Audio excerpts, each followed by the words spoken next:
হ্যাঁ, আসসালামু আলাইকুম। শাহপুর কেল্লা রহমতুল্লাহ রহজানের সামনে বলতেছি, এখানে মিথ্যা কথার জায়গা না।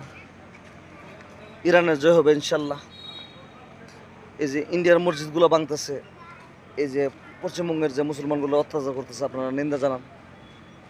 জাতিসংঘের মধ্যে আপনারা প্রতিবাদ করেন। যদি নাও পারেন, ইমানি দায়িত্ব পালন করেন, অনলাইনে আন্দোলন করেন।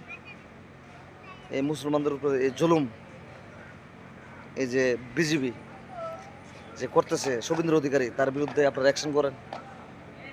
এই বিজিবি শুভেন্দু অধিকারী বাড়ি কিন্তু বাংলাদেশ বরিশাল। আমি কালকার একটা লাইভে বলছিলাম, আমার পেজের নাম হচ্ছে টানপাড়া বুম।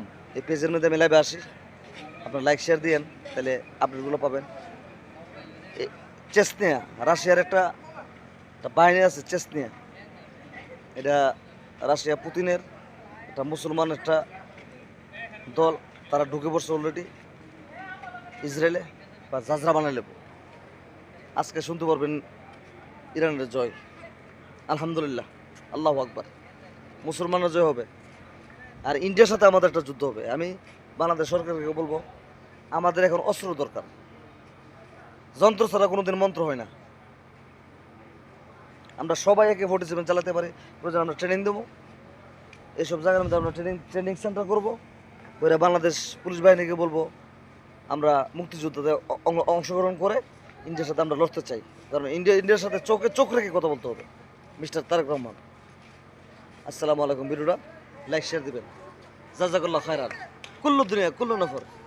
আর বাংলাদেশ এম্বাসি, দেশের বাইরে সৌদিতে, দুবাইতে বাংলাদেশ এম্বাসিতে তাদেরকে চেঞ্জ করেন।